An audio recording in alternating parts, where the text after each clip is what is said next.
하나님 말씀 함께 봅니다. 빌립보서 3장 4절부터 9절까지만 보겠습니다. 제가 주보에는 11절까지를 했는데요. 10절, 11절은 다음 주에 좀 보도록 하고요.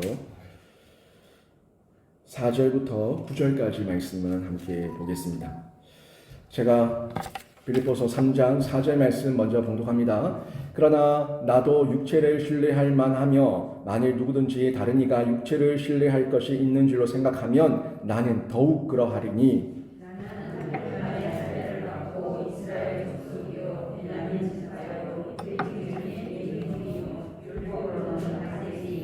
열심으로는 교회를 박해하고 율법의 의로는 흠이 없는 자라.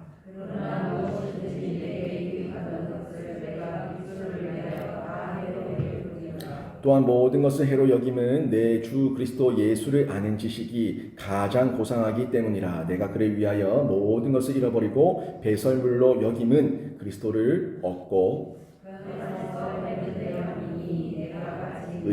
율법에서 난 것이 아니요 오직 그리스도를 믿음으로 말미암은 것이니 곧 믿음으로 하나님께로부터 난 의라. 아멘. 이 자리에 나와 예배하는 우리 모든 성도님 한 분 한 분이 신자의 자랑이 예수 그리스도가 되기를 주님의 이름으로 축원합니다. 아멘. 성도가 된다는 것 어떤 겁니까? 교회에 교인은 많지만 성도가 작다는 것을 보게 되는데, 저는 성도보다 조금 더 구체적인 표현으로 신자라는 표현을 제가 참 좋아해요. 신자 되기 원합니다. 진심으로 그런 찬양도 있지 않습니까? 저는 신자라는 그런 표현을 참 좋아하는데, 성도, 신자, 아무튼 우리가 예수 그리스도를 믿으면 우리 삶에 성도가 되고 신자가 되는 아주 중요한 변화가 일어나야 되는데, 교인과 성도와 신자, 이 성도와 신자를 하나로 보고 교인을 하나로 봤을 때 교인과 이 신자가 뭐가 다르겠습니까? 신자는, 성도는 가치관의 변화가 반드시 일어나야 됩니다. 교인은 가치관의 변화가 일어나지 않아도 그냥 교인일 수 있어요. 교적부에 등록되어 있으면 교인입니다. 학적부에 등록되어 있으면 학생이죠. 한 교회의 교적부에 등록되어 있으면 교인이에요. 근데 신자는 하나님 나라의 생명책에 기록되어 있어야 되거든요. 성도는, 신자는 하나님 나라의 생명책에 기록되어져 있어야 되는데, 거기에 기록되기 위해서는 반드시 필요한 필수가 가치관의 변화가 일어나야 된다는 겁니다. 이 가치관의 변화라는 건 뭐냐면, 무엇인가를 내가 생각하고 바라볼 때에 그 바라보는 물질이 똑같다고 하더라도 달리 볼 수 있는 가치관이에요. 돈을 보더라도 이 돈을 보고 오늘 밤 한잔 해야지 하는 사람이 있는가 하면, 이 돈을 보고 하나님께서 주신 재능과 은사와 이 물질 감사합니다, 제가 하나님께 드릴 11조를 떼어놓고 또 하나님께 드리고 구제하고 섬길 것을 떼어놓고 이 남은 것으로 또 하나님 영광 위해서 제가 잘 사용하겠습니다 하는 마음 가진 사람이 있다는 거죠. 같은 돈이라고 하더라도 그렇게 사용하는 모습이 달라요. 같은 건강을 가지고 있다고 하더라도 이 건강을 가지고 흥청망청 놀고 먹고 마시고 즐기지 않는 사람이 있는가 하면, 이 건강이 있을 때 하루라도 더, 한 번이라도 더 주님의 교회를 위해서, 나라를 위해서 내가 쓰임받아야겠다 하는 마음으로 하나님께 내 건강을 드리는 사람도 있다는 거죠. 하나같이 그 상황은 똑같지만 어떤 가치관을 가지고 있냐에 따라서 내 건강과 내 인생과 내 물질을 쓰는 씀씀이가 완전히 다르다는 걸 저희가 볼 수가 있습니다. 그래서 이런 변화가 있을 때, 이 가치관의 변화, 신자다운, 성도다운 이 가치관의 변화가 있을 때 삶의 진실한 변화가 일어나게 되고, 그것을 나도 느끼고 다른 사람도 느끼는 이런 체험이 일어나게 된다는 거죠. 바울은 오늘 본문에서 그 변화가 자기에게 일어났는데 실제적으로 어떻게 일어났는가 하는 부분을 오늘 본문에서 전해주고 있어요. 먼저 보시게 되면은 지금 4절, 5절, 6절 이런 내용들을 쭉 보면은 마치 바울이 과거에 매여가지고 과거를 자랑하는 것처럼 보여요. 그렇게 보여주는데 맞아요. 과거를 자랑하고 과거를 드러내는 건 맞지만, 과거에 이랬는데 내가 이랬는데 지금은 어떻다라는 내용으로 이어지고 있는 걸 볼 수가 있습니다. 그래서 4절 앞부분에 보시면 그러나 나도 육체를 신뢰할 만하며 하는 얘기를 하고 있어요. 여기를 시작으로 해서 자기의 육체적인 스펙, 육체적인 자신의 가문과 자신의 혈통과 자신의 학벌을 지금 자랑하고 있는 이 바울의 모습을 볼 수가 있어요. 근데 이게 3절과 좀 연결해서 보면 이해가 됩니다. 3절 지난주에 본 내용이다 한번 보세요. 하나님의 성령으로 봉사하며, 자기가 봉사하는데 나는 내 자랑으로 하지 않고 내 힘으로 하지 않고 성령의 은혜를 입어서 성령으로 봉사한다 라고 얘기하고 있어요. 또 보세요. 그리스도 예수로 자랑하고, 그래서 나는 성령으로 봉사하기 때문에 나를 드러내지 않는다. 내가 드러내는 것은 예수 그리스도고 예수 그리스도를 자랑하기 위해서 내가 헌신하고 봉사한다. 이 얘기하고 있는 거예요. 또 보세요. 육체를 신뢰하지 아니하는 우리가, 육체를 신뢰하지 않고 나는 하나님을 의지한다. 세상을 의지 않고 나는 성령을 의지하고 예수를 의지한다. 그런 우리가 진짜 할례 받아. 너희 육체의 할례 받았다고 그 표피 제거했다고 자랑질하고 있냐? 나는 그런 거 자랑하지 않는다. 나는 그런 할례 받은 껍데기 표징으로 인해서 내가 바뀐 게 아니라 나는 마음의 할례를 받았기 때문에 마음의 가치관을 변화하는 사람이고, 그러니까 나는 성령의 은혜와 능력 안에서 봉사하고 헌신하며 이 사명을 감당하는 거야. 그리고 내가 자랑하는 건 예수 그리스도야 하는 내용을 지금 얘기하고 있는 거예요. 그런데 4절 보세요. 그러나 너희가 육체를 자랑하냐? 너희가 육체를 자랑하면 그 얘기예요. 그러나 나도 육체를 신뢰할 만하며, 만일 누구든지 다른 이가 육체를 신뢰할 것이 있는 줄로 생각하면 나는 너희 육체 자랑하는 너희들, 많이 배웠다고 자랑하는 너희들, 학벌 좋다고 자랑하는 너희들, 할례 받았다고 자랑하는 너희들보다 나는 더하다. 나는 그런데 그거 자랑하지 않아. 이 이야기로 연결되는 거예요.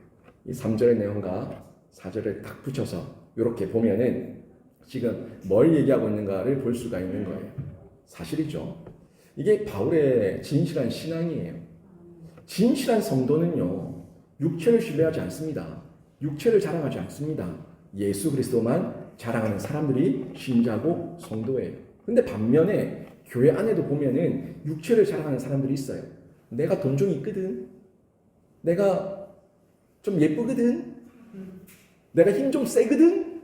내 목소리 크거든. 아무튼 이런 식으로 육체를 자랑하는 사람들이 있는데, 이런 분들이 꼭 문제가 생겼을 때 등을 돌리죠. 누구를 향해서? 하나님을 등지고 세상을 향해서 등을 돌리고 교회를 향해서, 성도를 향해서, 하나님 나라를 향해서 적대적으로 변하는 사람들을 많이 볼 수 있다는 거예요. 그런 사람들이 교회 안으로 들어와서 자꾸 자랑질을 할 때 교회가 분쟁이 생기고 분열이 생기고 교회가 쪼개지는 거예요. 한국 교회에 이 쪼개지는 교회들 얼마나 많이 봤습니까? 제가 얼마 전에 이태서 선교사님 만났잖아요. 이태서 선교사님이 저한테 그러더라고요. 밥 먹는데, 목사님, 동신교회는 제가 깜짝 놀랐어요. 몇 주 전에 주보를 봤는데 주보 한 면이 다 새 가족인데 그 80%, 90%가 스스로 갔어요. 근데 이게 뭔 일이 있었냐니까 그 앞쪽에 대동교회라고 있어요. 저 들은 얘기예요. 사실 여부는 잘 모릅니다. 저도 들은 얘기예요. 이태서 선교사님한테. 그 대동교회가 분쟁이 생겼대요. 그 교회가 좀 큰 교회거든요. 그 교회가 지금 쪼개졌다 그러더라고요. 근데 자세히 소문은 크게 안 난 것 같아요. 아무튼 그러다 보니까 교회 분쟁이 생기니까 그 옆에 큰 교회로 다 몰려가 버리는 거예요. 스스로 왔다는 스스로. 지난주 토요일에 김원재 장로님하고 또 잠시 얘기를 나누는데, 김원재 장로님도 대동교회 얘기는 잘 모르더라고요. 그쪽은 잘 모르겠네. 근데 아무튼 요즘 성도들이 많이 온다고. 근데 이게 정말 옳은 건지 자기는 묻고 싶다. 김원재 장로님. 이게 정말 옳은 건지 묻고 싶다. 스스로 오는 성도들이 어딨냐고. 이렇게 복음 전해서 예수 믿기가 힘든 세상에 스스로 오는 사람들이 어딨냐고. 스스로 왔다는 거는 다 수평 이동이라고. 다 예수 믿던 사람들이 그 교회를 버리고 큰 교회로 몰려들고 있다는 거예요. 이게 우리 대구 동신교회가 웃어야 될 일인지 울어야 될 일인지 모르겠다는 게 본인이. 대형교회만 다 살고 작은 교회들 다 죽고 나면 한국교회 자멸한다는 거예요. 작은 교회가 작은 교회답게 또 역할을 감당하고 또 큰 교회가 큰 교회답게 그 책임을 다하고 이렇게 해야지 합력해서 선을 이루는 가운데 교회가 성장하는데 청년들은 완전 블랙홀이에요. 블랙홀. 대구 동신교회 다 몰려드는 거예요. 그 동신교회는 천몇백 명이 모이는 청년들 그 한 명 없어져도 눈 하나 깜짝 안 하고 누가 없어진지도 몰라요. 근데 그 작은 교회들은 그 한 명의 청년이 얼마나 소중하냐는 거예요. 근데 이렇게 작은 교회들이 허리가 다 끊겨 나가고 조금 분쟁이 생기면 다 큰 교회로 몰려와서 그 익명성 속에 묻혀버리고 정말 이게 바른 모습인지 궁금하다는 거예요. 묻고 싶다는 거예요. 그런 얘기를 들었어요. 이렇게 자꾸 그 안에서 결국엔 교회를 쪼개는 사람들이 누구예요? 육체를 자랑하는 사람들. 그 사람들이 결국에는 성도를 흩는 작업을 하고 있는 거예요. 하나님 나라를 막고 하나님 나라의 확장을 막고 있는 그 짓을 하는 거예요. 바울이 지금 이 얘기를 하면서 그러면 안 된다. 내가 육체로 자랑할 것이 없어서 내가 이러고 있는 줄 아냐? 내가 육체로 자랑할 것이 없어서 예수만 자랑하는 줄 아냐? 지금 그 얘기하고 있는 겁니다. 육체 자랑하지 마라. 너희 논리대로 육체를 자랑한다면 나는 너희보다 더 자랑하고 더 신뢰하고 더 의지하고 더 붙들 세상의 스펙이 더 많다. 이 얘기를 바울이 하고 있는 거예요. 그리고 이제 5절부터 자신의 그 스펙을 쭉 나열합니다. 나열하는데 이걸 보면 크게 두 가지 예가 있어요. 두 가지 예가 뭐냐면 첫 번째는 자기가 태어나면서부터 내가 원하진 않았지만 내가 태어나면서부터 부모에게 받은 특권이 있다고 얘기하고 있어요. 자기가 노력한 건 없어요. 그냥 태어났더니 부모가 이런 부모예요. 그런 혈통에서 태어났어요.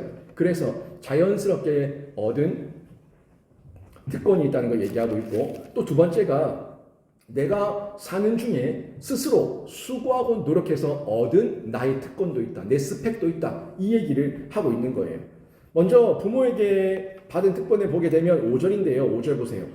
8일 만에 나는 8일 만에 할례를 받고 이스라엘 족속이요 베냐민 지파요 히브리인 중에 히브리인이요 율법으로는 바리새인이요 쭉 얘기하고 있는데 이거는 자동적으로 받은 거죠. 자기가 뭐 8일 만에 할례를 받고 싶었겠어요? 태어나서 부모가 유대인이니까 8일 만에 할례를 행한 거예요.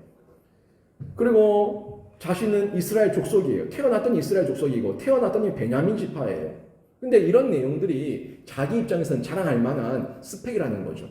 그 가운데 저 사람들이 지금 뭘 가지고 자랑하고 있어요? 나는 할례 받은 사람이야. 내 몸에 할례 표징이 있어. 라는 걸 자랑하고 있는데 너만 할례 받았냐? 나도 8일 만에 할례 받은 사람이야. 창세기에 레위기에 그 하나님께서 말씀하셨던 그 율법 그대로 나도 8일 만에 할례 받은 사람이야 라고 얘기하고 있는 거예요. 거기다가 나는 이스라엘 족속이고 베냐민 지파야. 굉장한 스펙이에요. 왜?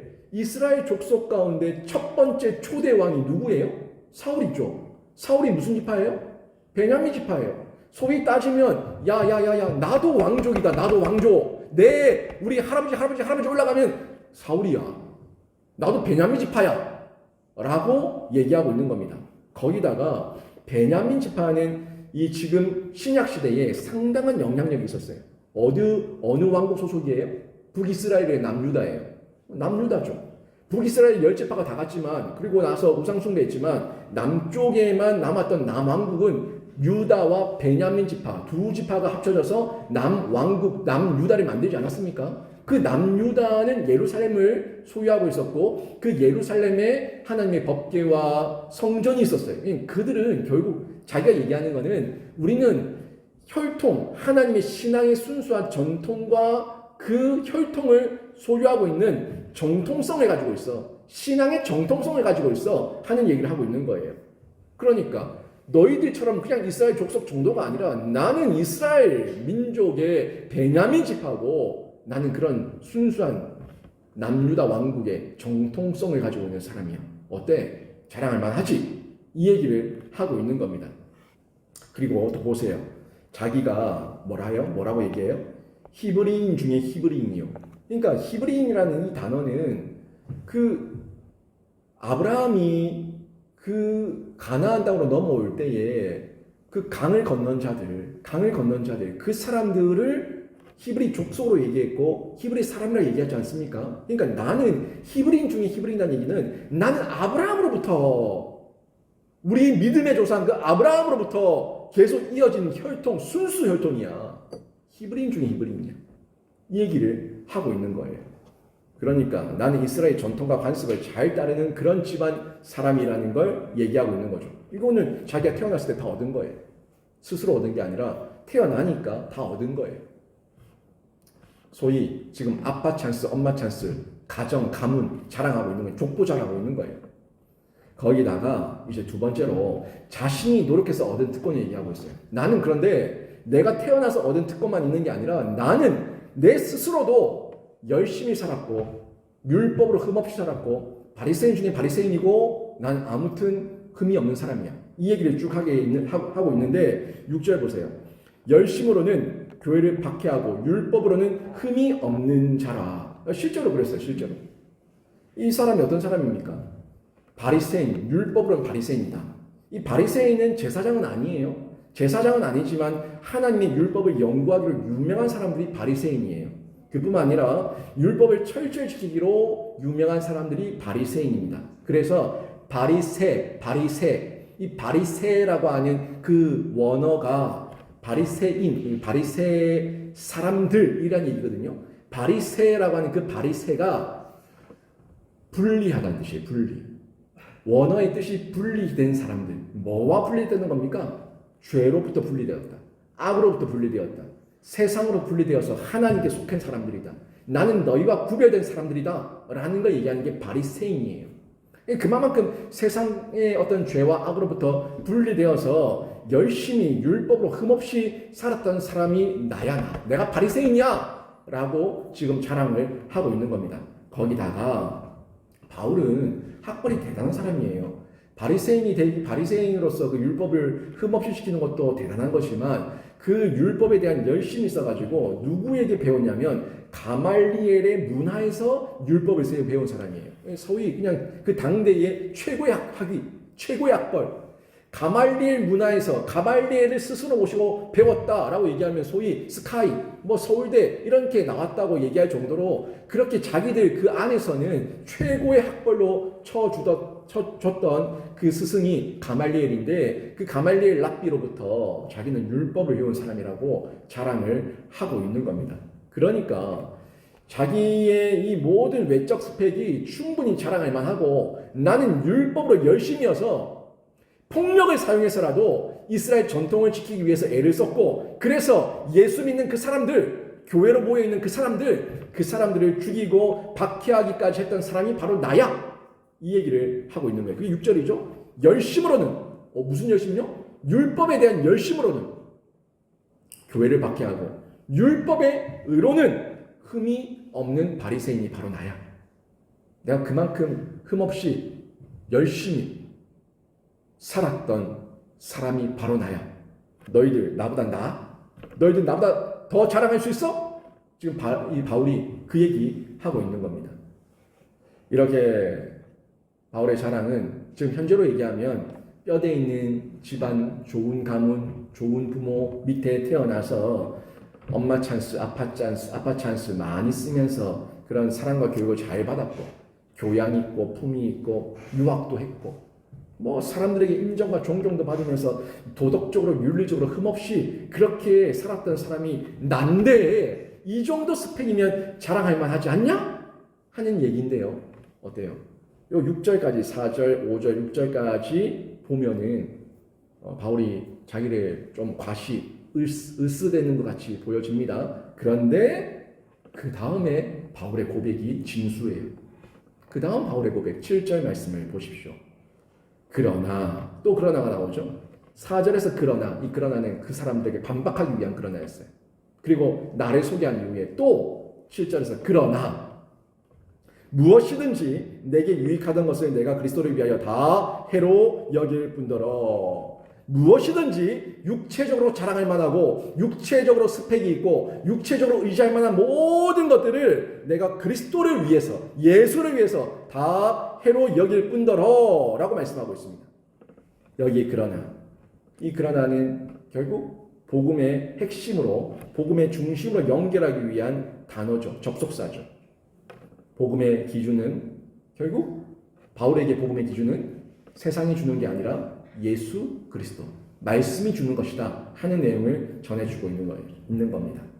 바울이 앞서 말했던 모든 내용은요, 결국 세상이 자랑하는 것이지 복음이 자랑하는 게 아니죠. 세상 사람들, 예수 없는 사람들이 자랑하는 것이고, 과거에 예수 만나기 전에 바울도 이걸 의지했던 사람이고 이걸 자랑했던 사람인데, 그러나 지금은 내가 예수 만나보니까 그게 핵심이 아니더라, 본질이 아니더라, 그거 아무것도 아니더라 하는 얘기를 하고 있는 겁니다. 결국 교회의 복음을 얘기하기 위해서 지금 바울이 그러나, 이 그러나, 7절의 그러나, 이 그러나를 통해서 내가 과거에 그랬던 사람인데 가치관의 변화가 일어나서 지금 이런 사람, 이런 사도, 이런 예수의 종이 된 거야. 이 변화의 내용을 전해주고 있는 거예요. 그런 가치와 인식의 변화가 일어났다는 거죠. 제가 지난주 주일에 오전에 실천하는 사랑이라는 제목으로 말씀을 전하지 않았습니까? 나눴는데 결국 우리 안에 아무리 말씀이 많고 지식이 많고 해박한 정보가 많다고 하더라도 실천이 없으면 아무것도 아니라는 거고, 실천이 있기 위해서는 정보도 필요해요. 지식도 필요해요. 그런데 그 정보와 지식이 머리로만 있으면 안 되고 가슴으로 느껴지는 인식, 가슴으로 느껴지는 체험, 이게 있어야지 삶의 의지적 결단으로 나타난다는 걸 얘기했죠. 머리로만 예수하면 아무 의미 없습니다. 여기 예수 이름, 예수 단어 모르는 사람이 어디 있어요? 메타인지 능력, 메타인지 능력. 내가 예수를 알고 복음을 알고 교회를 알고 하나님 나라를 알면은 그 하나님 나라 예수를 드러내는 그 메타인지 능력을 내 삶으로 실천하며 살아내라는 거예요. 그게 진짜 예수 믿는 사람이고 예수 아는 사람이고 복음과 하나님 나라를 아는 사람이죠. 물론 완벽하진 않습니다. 완벽하진 않지만 점진적으로 자라가는, 그리스도의 장성한 분야까지 자라가는 그런 성장의 모습이 있어야지 나도 느끼고, 야, 내가 10년 전보다 많이 컸다, 10년 전보다 많이 자랐다, 내가 20년 전보다 많이 성숙했다, 이걸 느껴야 된다는 거예요. 여러분, 저는 저희 영신교회에 왔을 때 그때와 지금 제가 자랐다고 느낄까요? 못 느낄까요? 저 많이 느낍니다. 아주 많이 느끼고, 벗겨지고 깎여지고 문드러지고 막 그냥 다 뒤집어지고, 얼마나 저를 하나님께서 낮추시는지 이루 말할 수가 없습니다. 이루 말할 수가 없습니다. 제가 그래서 1부, 2부 때는 말 안 했는데 저번 주에 1부 때는 그런 말을 했었어요. 큰 교회에 있을 때 그게 내 명성인 줄 알았다, 그게 내 실력인 줄 알았다, 그게 내 존재인 줄 알았다. 아니에요. 다 교만하고 자만했을 때 그 모습 하나님께서 완전히 다 벗겨놓으시는데 감당이 안 되는 거예요. 감당이 안 되는 거예요. 제가 처음 신학을 했을 때, 그리고 지금, 이런 말할 수가 없어요. 여러분, 지금은 제가 설교가 청산유수처럼 막 나오죠. 근데 지금 이 설교도 제가 10년 후에 들으면 부끄러울 거예요. 아이고, 부끄러워라. 어떻게 그것도 설교라고. 이런 마음이 들 겁니다. 제가 제 전도사 때 했던 설교, 부목사 때 했던 설교만 꺼내서 보면요, 부끄러워서 이런 걸 설교라고 했냐고. 감당이 안 되는 거예요. 그게 뭐예요? 그때는 은혜로 했지만 지금은 성숙했다는 거예요. 성숙하니까 그 설교를 보면은 왜 이것밖에 못했을까? 더 풍성하게 할 수 있는데 하는 마음이 드는 거죠. 그게 자랐다는 거예요. 영적으로, 또 내적으로, 또 신앙적으로 자랐다는 거예요. 자라가니까 누군가를 가르쳐 줄 수가 있고, 또 간증해 줄 수가 있고, 섬겨줄 수가 있고, 헌신할 수 있는 거예요. 언제까지만 서비스 받겠습니까? 여러분, 아이가 서비스를 받으며 부모한테 받으며 자랐으면 나중에는 지가 장성해서 부모에게 서비스를 해야 될 거 아니에요. 그게 정상 아니에요. 성도도 마찬가지예요. 서비스를 받으며 자랐으면 이후에는 본인도 다른 성도를 키우고 살리고 고치고 그들에게 찾아가서 섬겨줄 수 있는 그런 서비스를 제공해야 되는 거예요. 내가 자랐다면. 근데 10년 전에도 서비스 받더니 20년 죽기 직전까지 서비스 받아. 여러분, 그거 정말 비참한 거예요. 비참한 거. 그 뇌사 상태로 가만히 누워 있는 거예요. 아이가. 여러분, 살아있지만 죽은 거예요. 얼마나 비참합니까?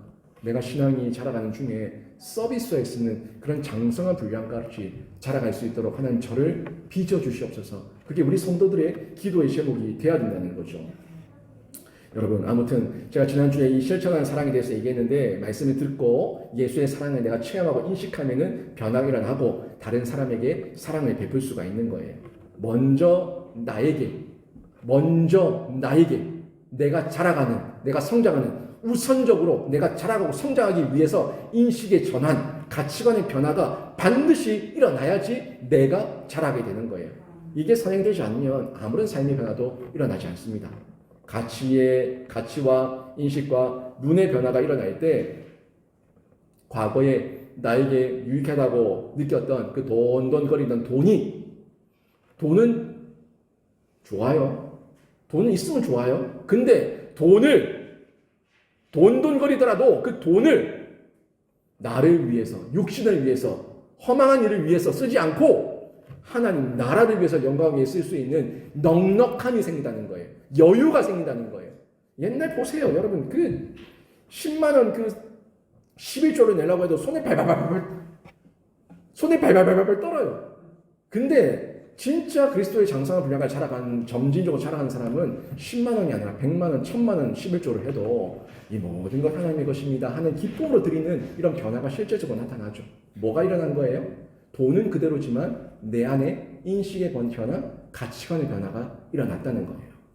그래서 이렇게 과거에 내가 매였던 것들이 그때는 나를 해롭게 하는 거였는데 그 모든 해로 여겨지는 것들을 내가 배설물로 버리는 기적, 변화. 나의 모든 세상의 욕심과 탐욕에 그 해로 여겨지는 모든 마음의 부정적인 것들을 버리는 기적, 변화. 이게 일어난다는 거죠.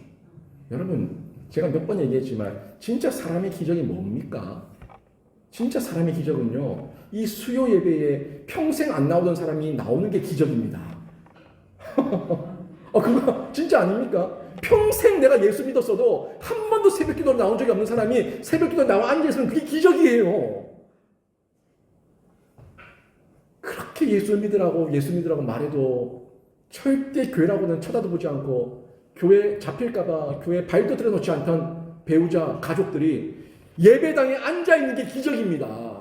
여러분 그게 진짜 기적 아니에요?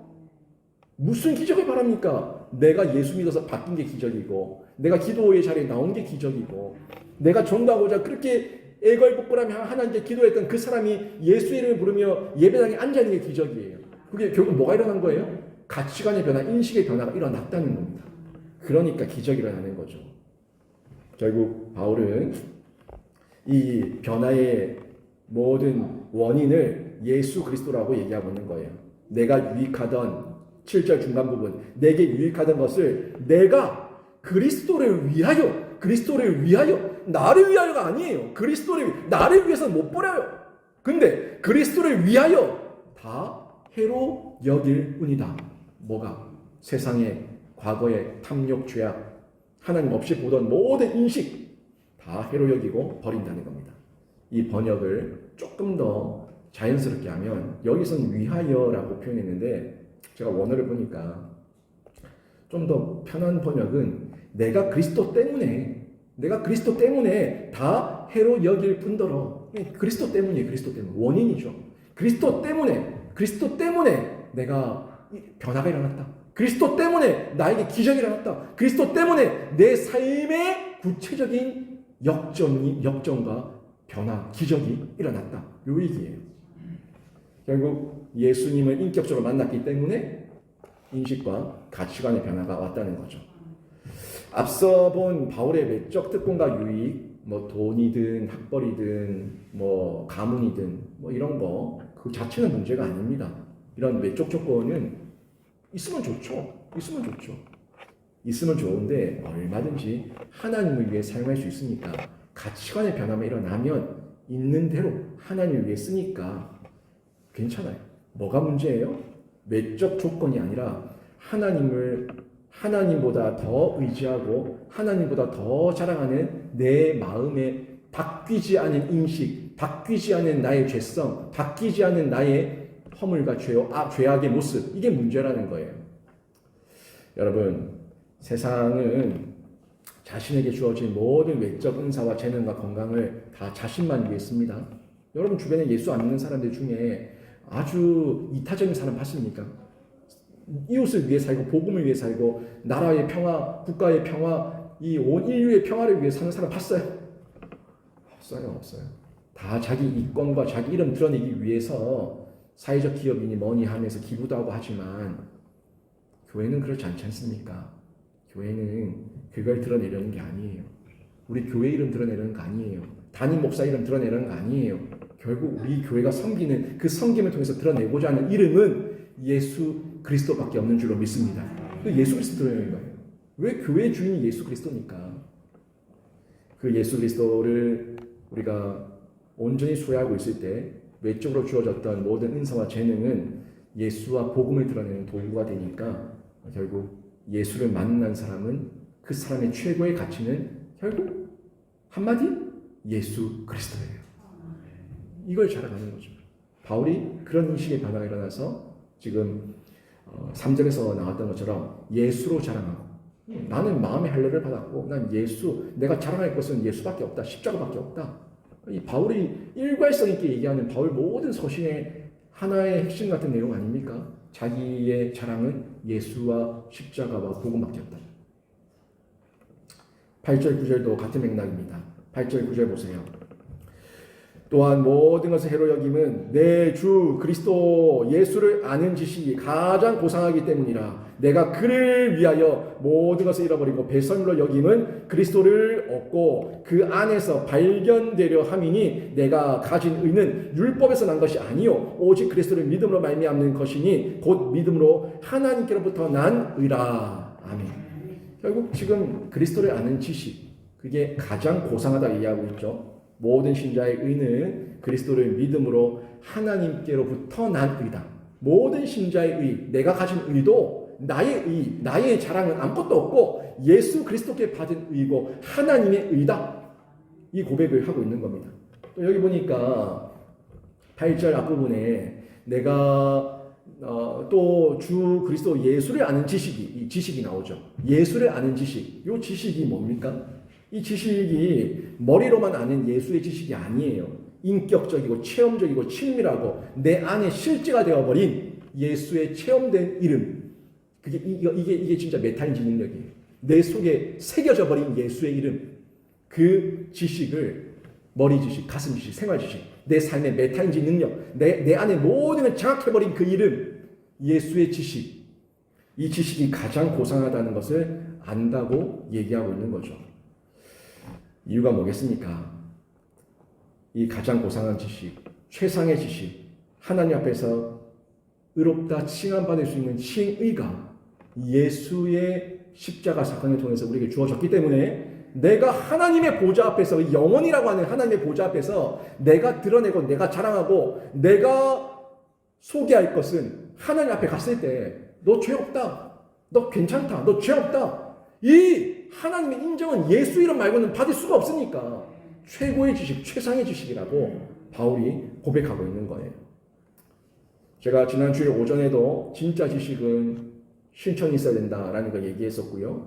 주일 오후에도 이 하나님의 형상, 하나님의 사람 창조에 대해서 얘기하면서 제가 그 하나님의 형상들을 지음받은 사람의 특징을 좁은 의미의 형상과 넓은 의미의 형상으로 제가 말씀을 드렸었죠. 넓은 의미는 믿는 자든 믿지 않는 사람이든 다 가지고 있는 넓은 의미의 형상이지만 좁은 의미의 형상은 신자만 가지고 있는 형상이다라고 얘기했었어요. 그때 넓은 의미의 형상으로 지식, 지성과 감성과 의지를 얘기했어요. 기억나시죠? 지정의 세 가지, 지성, 감성, 의지 이 세 가지 얘기했는데 그 바로 밑에 줄에 자막에 바로 밑에 줄에 좁은 의미의 형상의 특징, 지식과 거룩과 공이라고 적었어요. 기억나십니까? 그 지식이 뭐라고 얘기했어요? 그 지식은 그냥 아는 지식 정도가 아니라 하나님을 아는 신지식이다. 신지식. 그 신지식을 통해서 하나님을 사랑하는 거죠. 하나님을 사랑하면서 하나님과 연합되고 예수와 연합되니까 내가 거룩한 게 아니라 거룩히 여김을 받는 거예요. 내가 거룩하니 너희도 거룩하라. 이 거룩은 내가 존재적으로 거룩해질 수 있는 것이 아니라 예수와의 연합을 통해서 거룩해지는 건데 이 연합이 사랑이라고 예수를 사랑해야지 연합되고 의롭다 칭함받고 칭의를 받게 된다고 제가 얘기했어요. 그러니까 지식과 거룩 얘기했고 그 안에 있을 때에 우리가 실제적으로 삶을 살아낼 때 말씀으로 순종할 때 우리의 의가 드러나는데 말씀에 순종하는 의죠. 말씀에 순종하는 의예요. 세상의 법칙에 순종하는 거 아니에요. 하나님의 말씀에 순종하는 의예요. 그게 공의예요. 제가 우리의 의는 세상의 법칙이 아니라 하나님의 말씀의 순종이 결국 우리가 의를 내가 하나님을 사랑하고 연합되어 있는 가운데 순종함으로 의를 드러내는 거라고. 그게 하나님의 공의 가운데 있는 거라고. 제가 오후 예배 때 쭉 말씀을 드렸었는데 이 부분과 연결되는 내용이죠. 하나님의 그 신지식이 그리스도를 아는 지식이에요. 그리스도 성자 하나님을 아는 지식이에요. 이 지식이 있을 때에 그 은혜 앞에서 우리가 그 하나님의 은혜 앞에서 뭘 자랑하겠어요? 신지식을 가지면 가질수록 내가 자랑할 건 아무것도 없고 그 무한하시고 영원하신 그 하나님만 더 크게 나에게 체험되고 느껴지니까 오직 내가 자랑할 건 예수 그리스도, 교회의 하나님의 나라, 그리고 복음, 십자가, 이거 말고는 자랑할 게 없다는 걸 얘기하고 있는 거예요. 이걸 바울이 깨달으니까 8절 뒷부분에 뭐라고 얘기합니까? 내가 그를 위하여, 누구예요? 예수를 위하여 모든 것을 잃어버리고, 다 잃어버리고, 이거는 자발적으로 포기하는 거예요. 자발적으로 놔버리는 거예요. 빼앗기는 잃어버림이 아니라 내가 자발적으로 놔버리는, 포기해버리고 내가 끊어버리는 그 잃어버림입니다. 그리고 그 모든 세상의 자랑거리, 스펙을 뭐로 여긴다고요? 배설물로 여김은 누구를 얻기 위해서? 그리스도를 얻기 위해서. 그리스도 안에 있기 위해서. 내가 그리스도 끊어지지 않기 위해서. 그리고 9절, 그 안에서 발견되려 하니, 누구 안에서? 그 안에서, 예수 안에서, 예수와 연합된 안에서 발견되려 하니 함께 있다는 거예요. 내가 가지고 있는 율법에서 난 것이 아니요 오직 그리스도의 믿음으로 말미암는 것이니 곧 믿음으로 하나님께로부터 난 의라. 여러분, 이 얼마나 주옥 같은 말씀이에요. 저는 이 4절부터 9절까지의 말씀을 보면서 이 바울이 너무 멋지다. 문장을 써도 어떻게 이렇게 문장이, 이거는 인위적으로 쓰려고 쓸 수 있는 게 아니에요. 정말 성령의 감동이 아니면은 이렇게 전체의 서신을 연결할 수 있는 일관성 있는 이런 복음이 나올 수가 없습니다. 성령께서 바울을 통해서 쓰게 하신 줄로 믿습니다. 여러분, 신자는 그리스도의 의가 온전히 체험될 때에 가치관의 변화와 삶의 변화가 일어납니다. 그리고 복음의 열매를 맺게 되는데 이 예수를 체험한 참된 지식의 소유자가 다 되시길 주님의 이름으로 축원합니다. 제가 오늘 찬양곡을 80장을 했다가 이 80장을 바꿨어요. 94장. 이 94장으로 오늘 부를 건데 이 94장의 내용이 뭐예요? 주 예수보다도 귀한 것은 없네. 이 고백인데 여러분 찬양 부르시는 가운데 이 찬양의 고백이 여러분의 평생의 고백이 되기를 주님의 이름으로 축원합니다. 아멘.